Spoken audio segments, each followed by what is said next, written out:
Inselmulkom għal programm ieħor mill-Kamra, programm li jiddiskuti dak li jkun għaddej fil-Parlament bħalissa fil-fatt din il-ġimgħa u nistennew li tkompli il-ġimgħa d-dieħla qed tiġi diskussa fi stadju tat-tieni qari mozzjoni partikolari li titratta il-kariga tal-Kummissarju tal-Standards, jiġifieri dak il-persuna illi jara illi d-deputati jġibu ruhom sew u skont l-etika parlamentari. U magħna fil-fatt għandna żewġ deputati, għandna segretarju parlamentari Chris Bonnet u deputat nazzjonalista, deputat tal-Oppożizzjoni Mark Anthony Sammut. Insellmilkom. Nsellmulek Albert.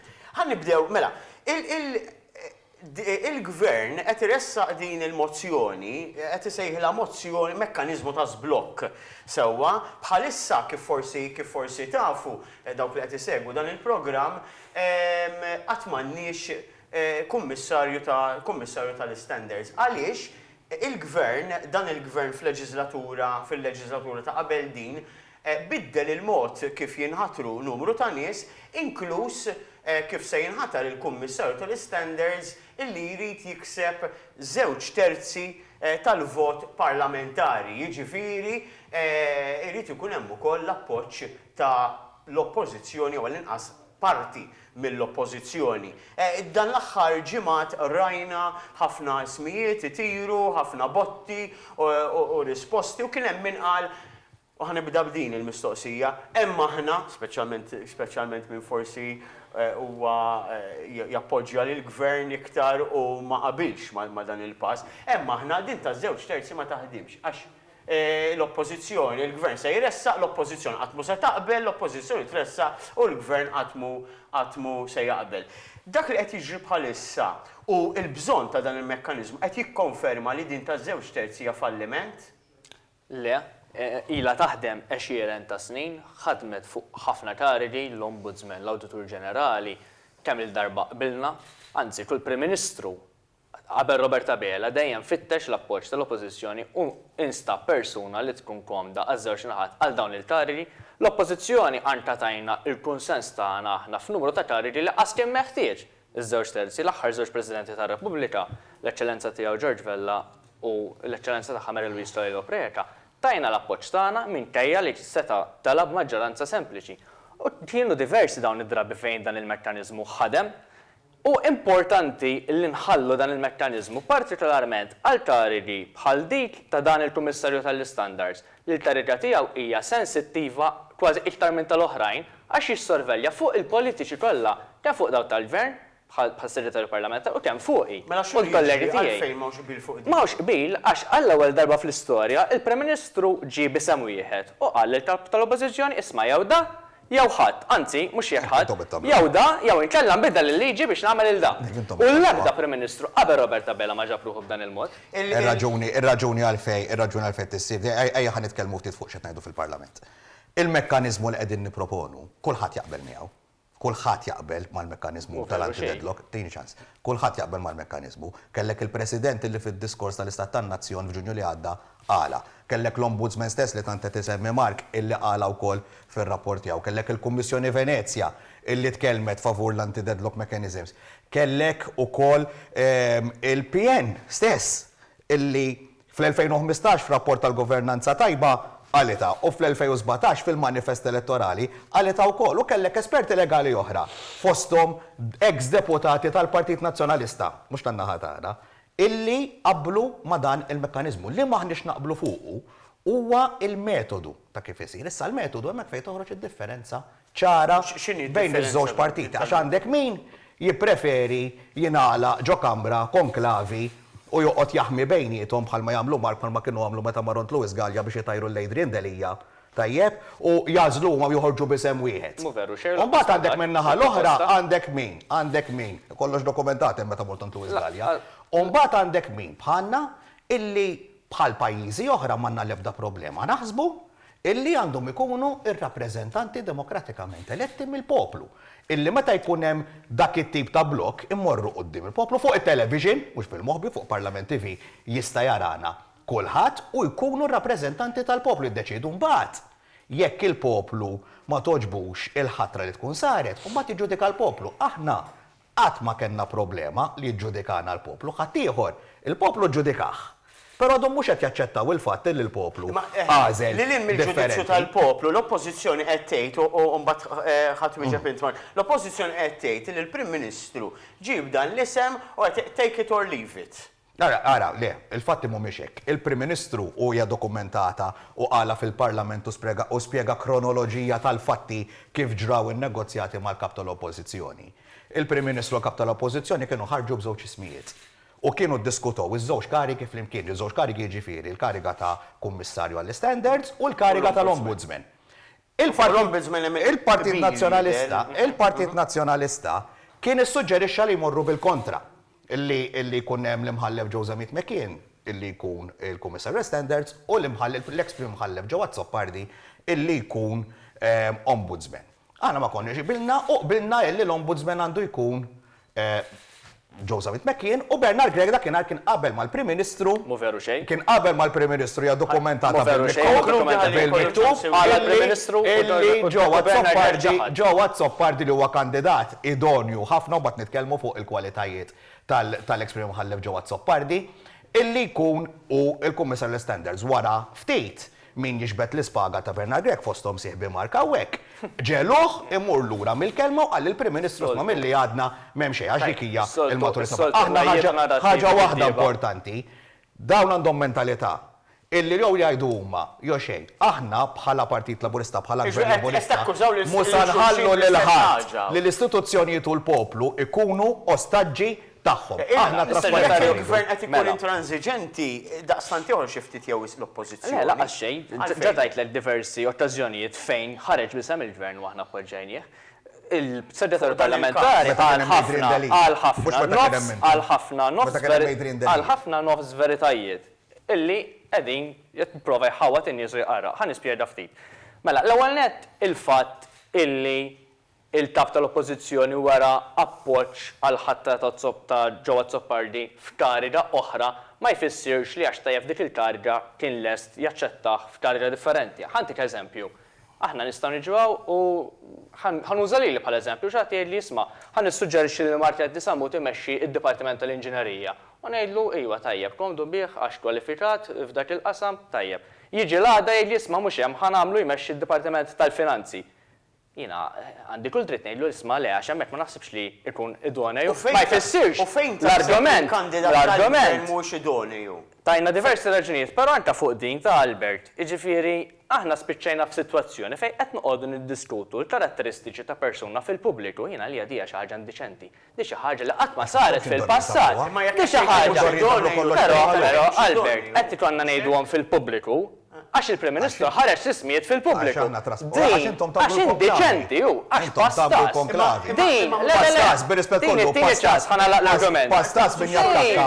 Pastas li qed tagħmlu intom li qed tattakaw il-ġewwa Zoppardi b'dak il-mod. Din xi ħaġa li dejjem saret fil-malu propju biex ma nagħodux nesponu r-raġunijiet għal xi ħadd mhux komdu persuna fil-pubbliku kien hemm ta' każi fil-passat fej Prim Ministru Nazzjonalista jkollu ismijiet u l-kap tal-Oppożizzjoni Laburista ma jaqbilx magħhom, ma konniex noqogħdu noħorġu inxandruhom u nġalu l-kap tal-Oppożizzjonijiet fejn mhux komdu bih, konna mmorru għal isem ieħor sa ma nsibu isem li jkun hemm qbil. Dejjem hekk sar fil-passat, ħan nirrispondi issa wkoll in-nos veritajiet li qal is-Segretarju Parlamentari fosthom li din kien xi ħaġa li jaqbel magħha kulħadd u li kienet fil-programm elettorali tagħna u anzi li kienet rakkomandazzjoni tal-Kummissjoni Venezja. Is-Segretarju Parlamentari kif qed jagħmel il-Gvern qed iħalltu żewġ affarijiet flimkien. L-ewwel nett, dan il-mekkaniżmu tal-anti-deadlock illi jekk ma jaslux bis-żewġ terzi immorru għal maġġoranza sempliċi kien propost għal numru ta' karigi li sissa jinħattru mill-Eżekuttiv, jinħattru mill-Prim Ministru waħdu li jirrispondu lill-Ministru partikolari u konna elenkajnihom fosthom il-Kap-Mandant tal-Forzi Armati, il-Kummissarju tal-Pulizija, l-Uffiċjal Statistiku, il-Kap taċ-Ċivil. U jekk is-Segretarju Parlamentari għandu xi dubju ġibtlu anke d-dokument fejn elenkajnihom dan fejn spjegajniha proposta tagħna biex kun jista' jaraħ bil-kwiet u jekk għandu xi suġġeriment xi ħaġa oħra li jixtieq jieħu minnu tad-dokument hemm ħafna proposti tajbin li jista' jimplementa minnhom. Ħanalaq l-argument. Ħanalaq l-argument fuqi. Aħna konna qed nirreferu għal karigi li jirrispondu lill-Eżekuttiv. Bl-ebda mod, ma konna qed nirreferu gal karigi li jirrapportaw lill-Parlament. bħalma huma l-Ombudsman, bħalma u l-Awditur Ġenerali u bħalma u dal-Kummissarju tal-Istandards. Il-problema ta' Il-Kummissarju tal-Istandards għar għax jissorvelja żewġ naħat, għax jinvestiga l-Prim Ministru Ikun hemm min jgħid illi jekk ma jsirx dan l-isblok se nibqgħu hekk. Le, bla kummissarju. Nispjegaw ukoll. Bżonn nisponu ftit il-qerq illi qed jgħid Mark hawnhekk bħalissa. Jiena għandi, grazzi, għandi u fil-fatt minnu ħareġ kemm tkun selettiv inti kemm kont selettiv fil-Parlament. Laqqas xejn. Din il-ġimgħa u ħanajdlek fejn. Mela li qed jgħid Mark huwa li huma proponuha biss din kienu fl-2015. Għax f'karigi li huma maġġoranza ta' karigi fiċ-ċivil, hawnhekk hawn miktub sew terzi għal ħatra tal-Kap taċ-Ċivil, Kummissarju tal-Pulizija, Gvernatur Bank Ċentrali. Ħafna karigi għoljin fil-pajis, illi jipproponi l-antidedlock li qed nipproponu aħna. Li mhux qed isemmi Mark, illi f'Nubru 6 għamlu għadi anke l-President ta' Malta. Jiġifieri il-Kummissarju tal-Istandards. Il-Kummissarju tal-Istandards issa tinċansa nitkellem. Il-Kummissarju tal-Istandards għalihom huwa importanti iktar mill-President ta' Malta. Dawx il-President ta' Malta kienu qed jipproponu l-istess ħaġa illi hawn hawnhekk. Issa żomm naqramma. Fl-2017, eżattament sentej wara, għax qed jgħidu li fil-manifest tal-2017 mhux vera kien hemm, tant kontu ċerti li ħaterbħu l-elezzjoni u li ħatkunu fil-gvern. Illi fil-parti jinnażel politika nadifa, għandek section innatfu l-politika u ħanaqrax tajb li naqra għal-benefiċċju tal-pubbliku. Numru 6. Naħtru konvenzjoni kostituzzjonali biex tibda proċess ta' bidla fil-Kostituzzjoni sabiex jissaħħu l-istrutturi u l-organi tal-Istat, inkluż l-indipendenza tagħhom mill-Gvern tal-Ġurnata. Fost l-oħrajn tiddaħħal regola li l-ħatrit fl-ola kariki tal-Istat isiru b'żewġ terzi fil-Parlament. Sabiex ma niġux pożizzjoni li dawn il-karigi jibqgħu vojtax ma jkunx intlaħaq vot ta' żewġ terzi fil-Parlament wara darbtej, it-tielet vot ikun maġġoranza sempliċi sabiex din il-ħatra ssir. Tant kontu ċerti. Tant kontu ċerti. Imma allura dak l-argument ma jgħodx għall-Kummissarju tal-Standards ukoll. Tant kontu ċerti li ħatkunu fil-gvern. Illi fit-2015 għamiltu għal numru ta' karigi fiċ-ċivil. F'di għamiltuha across the board. Manifest elettorali. Manifest elettorali sawa ġibni manifest elettorali, Mark. Illi inti kont kandidata l-elezzjoni ġenerali. Inti dan endorsjajtu u inti qed tgħidilna li dak li qed nagħmlu llum aħna tkun dittaturi. Għalfejn jotta inti dittatur, għax qed tal-lum hija dittatura, di dittatura wkoll. Bidlu l-verżjoni tagħkom jekk jogħġbok ħajkun jistgħu ħajkun jistgħu għalfejn din għalfejn dan jotta l-kull kariga mhux il-Kummissarju tal-Standards. Għax ma kienx hemm il-Kummissarju tal-Standards dak iż-żmien. Meta ħareġ ta' 2015. Kienet diġà qattalat tal-Kummissarju għall-Standards u infatti ma tludejniex. L-ewwel sentenza li qara s-segretar parlamentari tgħid biex insaħħu l-indipendenza. Mela allura konna qed nitkellmu fuq il-karigi li sa dak iż-żmien kienu qed jinħatru mill-gvern waħdu. Ovvjament, il-karigi li diġà kien hemm qbili biex ikunu indipendenti jinħatru bejn iż-żewġ naħat kienu ħajbqgħu kif huma. L-eżempju li semma tal-President tar-Repubblika huwa eżempju interessanti ħafna. Meta minna l-proposta tal-President tar-Repubblika fl-2015, il-President tar-Repubblika ma kellu kważi poteri ta' xejn. Illum il-ġurnata, il-President tar-Repubblika żdidulu karigi fejn jiddeċiedi bil-ġudizzju tiegħu fosthom meta jiġi għal ħatra tal-imħalfin. Hemm kumitat jagħmel rakkomandazzjonijiet u l-President waħdu mhux fuq il-parir tal-Kabinett jażel minn ħajjieħu l-kariga tal-imħallef. Meta daħlet din il-bidla ovvjament fil-poteri tal-President u ddiskutejna l-mekkaniżmu anti-deadlock tal-President fl-2020 aħna mbagħad ma qbilniex li taqa' għal maġġoranza sempliċi għax issa l-President ma għandu biss rwol ċerimoni. Għax inbidlu l-poteri, għax inbidlu l-poteri, għax issa ma għandu rwol ċerimonjali imma rwol li jażel. U allura f'dak il-każ u issa rrid nikkwota wkoll ir-rakkomandazzjoni tal-Kummissjoni Venezja li jogħġbu jsemmi għax il-Kummissjoni Venezja għamlitilhom rakkomandazzjoni x'jiġri f'każ ta' imblott fuq karigi indipendenti u awtonomi. U l-eżempju li jużat il-każ kieku ma l-eżempju li jużat il-Kummissjoni Venezja kienet fil-tarita tal-Prim Imħallef għax il-Kummissjoni Venezja ma daħlitx mu veru xejn imkien ma daħlet fuq il-tarita tal-Kummissarju. Fil-tarita tal-Prim Imħallef kien il-Gvern li suġġerixxa li f'każ ta' deadlock ikun hemm maġġoranza sempliċi fil-Parlament u l-Kummissjoni Venezja tgħidlu le għax din hija kariga indipendenti u awtonoma. Tgħidlu le, tgħidlu aktar preferibbli. Għajdli xed tikkwota. Mela, opinion 986 ta' 2020 ta' Paragraf Kummissjoni 44 u Venezia, 45, paragraf ma tajċek. 44 u 45, in-nies jistgħu morru jfittxu online. Ma nitilfux f'ħafna Il-kommi- numri. le, le, Aħjar tara rapporti, aħjar tara rapporti Ma kollha. jafx hemm paragrafi, whatever, xem Il-Kummissjoni Venezia dal-paragrafu. tgħidlu li huwa aktar preferibbli li f'kariga indipendenti u awtonoma bħal tal-Prim Imħallef l-għażla ma ssirx maġġoranza parlamentari, imma jekk ikun hemm min blok fil-Parlament tmur għal bodi neutrali u hi tissuġġerixxi f'dak il-każ li jażlu l-imħalfin. Issa, il-Kummissjoni Venezia ma daħlitx fuq il-kariga tal-Kummissarju għall-Standards, dik daħlet fiha l-OECD li fil-11 ta' Ġunju tas-sena l-oħra għamlet rakkomandazzjoni wkoll fuq il-każ ta' imblok fil-kariga tal-Kummissarju. Is-Segretarju Parlamentari ma jafx bija għax kienu mistiedna kollha huma d-deputati tagħhom u ħadd minnhom mattenda. Il-proposta li tagħmel il-proposta li tagħmel l-OECD hija li f'dak il-każ il-ħatra tgħaddi għand il-Kumitat dwar il-ħatriet tal-Ġudikatura li huwa entità indipendenti ħafna minn nies fiha magħżula biż-żewġ terzi u allura u għarfejn tgħidu. Jiġri jkun kumitat li jiddeċidi Għalfejn finalment. tgħidha għax il-Kummissarju Ikkonkludi għax il-Kummissarju jinvestiga lill-Prim Ministru innifsu. U allura hija kariga ħafna aktar U sensittiva. l-gvern għaliex mhux qed Mhux vera. ħares lejn din l-option. Mhux vera qalet hekk. Kif mhux vera? Ġibtielek. Il-Kommissjoni Venezia sa tieni ċansa Opinion nirrispondi. 986, mhux Il-Kommissjoni Venezia ma ħarġitx rapport wieħed, ħarġet numru ta' rapporti. Hemm rapport tajjeb ħafna li steden il-marki jaqrah fuq l-anti-deadlock mechanisms, mhux Malta biss kullimkien. Il-Kummissjoni Venezia tagħmilha ċara illi iva għandu jkun hemm fejn hu possibbli bil biex ikun hemm qualified majority sa xek jgħidu huma. Żewġ terzi meta jkollok karigi sensittivi bħal daw. Però tajt ukoll il-Kummissjoni Venezia u konvenjentement Marku sħabu taħalluha barra. Illi tajlek illi jekk il-gvern qed jagħmel proposta l-anti-deadlock tittaħdem biex jekk il-gvern qed jagħmel proposta li hija raġonevoli, li hija tajba u l-oppożizzjoni tagħmilha tmur kontra purament biex ixxekkel l-operat tal-istituzzjonijiet. Mek jidħol għalfejn mhux il-każ. Għax mhux il-każ. Ara, mela tieni ċans, Marko, paċenzja. Ħanitkellmu X'inhu raġonevoli? Raġonevoli huwa Mista jiddeċidi li għalhekk ħriġna l-isem tal-gvern huwa raġonevoli, gvern li kull jiddeċid fl-aħħar mill-aħħar aħna rappreżentanti eletti tal-poplu. Da ma joġobomx lill-Partit Nazzjonalista li l-rappreżentanti eletti tal-poplu fil-maġġoranza kbira tagħhom huma tal-Partit Laburista li bħalissa qiegħed fil-gvern. Allura u merdu jagħmlu dak li jagħmlu dejjem, tilfu tliet elezzjonijiet b'maġġoranzi inkredibbli.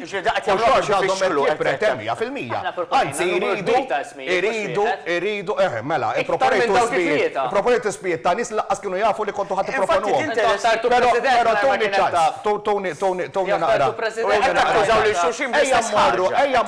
Ejja morru fuq l-akkuża sfaċċata li jagħmlu. Għalfejn ħareġ isem ġewwa Zoppardi, isem ġewwa Zoppardi ħareġ għal raġuni sempliċi ħafna.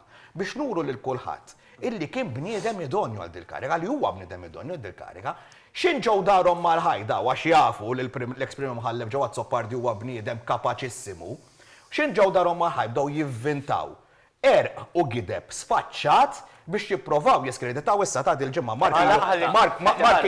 markilu 20 sena fil-Partit Nazzjonalista. Il-imħallef ġewwa Zoppardi tajjeb li nfakru, illi sar imħallef magħżul minn Prim Ministru Defen Akadami fi żmien mhux bħallum fi żmien meta l-Prim Ministru kien jażel min iritu. Sar ġie elevat għal qorti tal-Appell Superjuri fi frar tal-2013, mhux il-Labor tefgħu hemm, fi frar tal-2013. Meta sar Prim Imħallef fl-2018 u mbagħad ħadd moġġezzjona għall-appuntament ta' ġewwa Zoppardi. In-nazzjonali se kienu ħajpetini ċans. U mbagħad joħroġ il-erq u l-gideb. Il-erq fejnu. Mela sembow li qablu miegħu bħala ombudsman. Importanti ħafna. Mela għana ħarsu lejn il-ħaġa bil-loġika tagħhom. Mela inti għandek il-Kummissarju tal-Istandards sena jiddeċidi bej 10-20 każ daqshekk ikollu qudiemu. L-Ombudsman ikollu mijiet ta' complaints. Qalu li ġewwa Zoppardi kliemu da li hija pastażata kbira fl-opinjoni tiegħek għalax ma jqattax blat. Ma jafx minnu ġewwa Zoppardi, Markent nisammut. Bniedem li ma jqattax blat. Allura bil-loġika tiegħek huwa tajjeb biex jiddeċidi mijiet ta' każijiet huwa bej 10-20 għandu problema, dik waħda u l-gideb imbagħad ejja ħanindirizza din malajr. Mela, Għax il-għaddejn. mela, bdow jgħidu li meta kien hemm ġewwa Zoppardi prim imħallef, in-numru ta' każijiet li nqataw mill-appell superjuri mar lura ma kienx effiċjenti. Mhux aħna qed ta' In-numri ma jmerjhom ħadd. Pubblikata di. Kull minn qalu żbaljat intom irrepejtuha bħal papagalli fil-Parlament. Ikkonkludi. Inti għandek ħadd daqsxejn għax in-numri ma jmerjhom ħadd, u numri għal XB. Meta kellek il-ġewwa Zoppardi, dak kien minn April tal-2018 sa nofs l-2020, mela jneħdu sena waħda 2019 li jagħmilha kollha. Dakinhar ġewwa Zoppardi pala president, inqataw 414 il-kas. Fl-10 snin ta' qabel għal sena waħda, l-ammonti kienu 361, 318, 385, 259, 221. Da mhux effiċjenti? Mela. Mela, tlet affarijiet akkużajtu b'er ma jqattax. Ma tajdu fuq ġewwa Zoppardi. Mela, akkużajtu b'er ma jqattax blat u t-tielet ħaġa għannominajtu lill-ex-speaker Miriam Spiteri de Bono, insomma, kif jgħidu bil-Malti, bes qed naqra s-sunnara din għax qalet jien ma rridix din u ma kontx naf. Ma tħoss li kellha tiġi konsultata? Mela, ħanwieġeb. Normalment, il-ħadd nerġanejt li tliet l-ewwel, il-ħadd dawn il-tariki kienu jsir diskussjoni fil-magħluq. Propju biex ma noqgħodux niddiskutu l-preġi u d-demerti u d-defetti ta' persuna jew oħra. Infatti, anke meta niġu biex ninnominaw, kemm il-darba ma kienx ikun informat il-persuna biex ma nuruħx l-nomina ġejja minn naħa waħda jew minn oħra, imma morru għandu isment qed tiġi nominat mill-Prim Ministru u mill-kap tal-Oppożizzjoni. Flimkien, ħalli intuħ aktar saħħa u awtonomija meta jiġi biex jiddeċiedi. Ir-raġuni għala qabdu li tjaw l-isem ta' Joseph Zoppardi kienu biex jippruvaw jimponu fuq l-Oppożizzjoni l-għażla tagħhom. Fil-passat ma kienx isir hekk. Market Scruti, il-Prim Imħallef Market Scruti, illum kulħadd jaf, kulħadd jaqbel kemm huwa bniedem kapaċi. U infatti qbilna fil-ħatra tiegħu bħalba Prim Imħallef. Però meta fil-passat kienet issuġġerietu l-Oppożizzjoni lil Market Scruti, il-Gvern kien kontra ma għadniex imorru fil-medja ngħidu ismaħna suġġerina dal-isem, nemmnu li hu validu wara l-Gvern qed jipprova jwaqqaf. Ħallejnija fil-magħluq, fil-privat biex ma nimbarazzaw lil ħadd. Eventwalment għamiltuha però. Dejjem hekk, le mhux vera qatt m'għamilniha, qatt ma ħriġna ismijiet fil-pubbliku. Meta ħriġna ismijiet. Ma joħorġu Ovvjament kellhom joħorġu L-istilu għal jisir kollox bil-moħbi. Mhux uffiċjali. L-istilu għax jisir kollox bil-moħbi. Eżatt kif naħħu l-lejdrin dalija. Fil-moħbi għax il-Gvern prova jagħti l-impressjoni li aħna ridna nimponu xi ħaġa, aħna morna b'lista ta' ismijiet, konsultazzjoni. L-imponejtuhom il-Bernard Grek. Konsultazzjoni ma ssirx billi jiġu b'isem wieħed u jgħidulna jew da jew jekk ma taqblux miegħu mel intom qed tippruvaw tfixxu l-Gvern, tiġib numru ta' ismijiet fuq wieħed ġur insibu illi naqblu u rrid nifqa' bużew oħra li qed joqgħod jinfaħilkom is-segretarju parlamentari fuq li aħna ponejna xi ħaġa lil Bernard Grek. Din għamlu 3 teħdud il-ġurnal tal-partit tiegħu il-kulħadd iġibu karikatura tiegħi u ta' żewġ kollegi tiegħi fosthom Beppe Fenerdadami u jgħidu li aħna tlieta imponejna xi ħaġa fuq Bernard Grek f'xi laqgħa tal-grupp parlamentari. Tant qed jiġdbu li meta qed jirrapportaw li saret din il-laqgħa, l-Onorevoli Beppe Fenerdadami li qed jgħidu kif din laqgħa magħna kien imsiefer fuq xogħol parlamentari mal-kollega tiegħu Glenn Bedingfield. Jissa jekk forsi tibdew titkellmu naqra bejniethom, mur saqsi lill-Onorevoli Glenn Bedingfield u jgħidlek li Beppe Fenerdadami fil-laqgħa li intom tontu qed takkużaw li kont involut fiha jiena u kien imsiefer miegħu.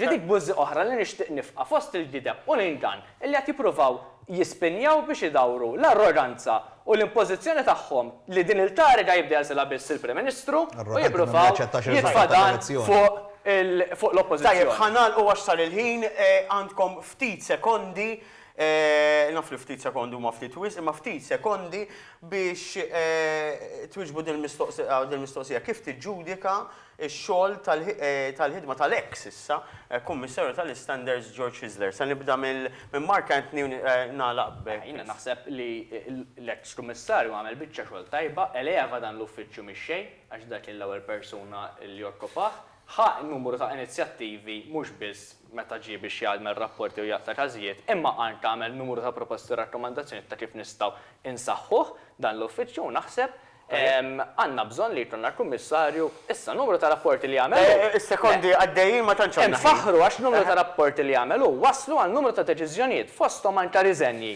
nerġa' ngħid minn deputati tal-oppożizzjoni. Aħna m'għandniex problema, ma kellna ebda problema li ħadet Grazzi. U allura nixtiequ kummissarju tal-istess George livell. Isler manna xejn ngħidu fuq u tant imma bil-fatti aħna nominajnieh biex imur fil-qorti tal-Awditur Ewropea jiġifieri xi ħadd li ma jkunx tajjeb żgur ma jsirġi nominat għalih. Però qegħdin f'Jannar. U f'Jannar qegħdin nitkellmu fuq das suġġett. Meta jiena f'Jannar fil-politika aħna tħanna biex inservu, biex interbu ħajja tan-nies. Jannar huwa x-xahar fuq dawn qegħdin nitkellmu illi fiha daħlu l-miżuri tal-budget. Illi żdiedu l-pensjonijiet, żdiedet iċ-children's allowance. Għal darb'oħra, dik hija l-politika fil-fondi Ewropej ħan illonċjaw għax hawn joħroġ il-qert tal-PN, ħan illonċjaw il-fondi għas-7 snin li ġejjin li meta kienet jinnegozja Roberta Bela fi żmien il-Covid daw kienu qalu illi ħajġib nofshom minflok ġab id-doppju vera każ li kull ħaġa li tajdu intom wara jiġri bil-kontra. Tajjeb, se jkolli nalaqgħu. Għaxna timmexxu għall-poplu tagħna. Tajjeb, se jkolli nalaqgħu nirringrazzjak Mark Antony Sammut, nirringrazzjak Chris Bonnet. Wara riklami niġu lura għall-aħħar ftit minuti tal-programm nagħtu ħarsa lejn il-mod kif bdiet din is-sena b'telfa bil-mewt ta' wieħed ta' ex-deputat Silvio Parnis ukoll nagħtu ħarsa wkoll lejn dak li ntqal fil-Parlament biex titfakkar il-memorja tiegħu. Magħkom 50 minuti oħra.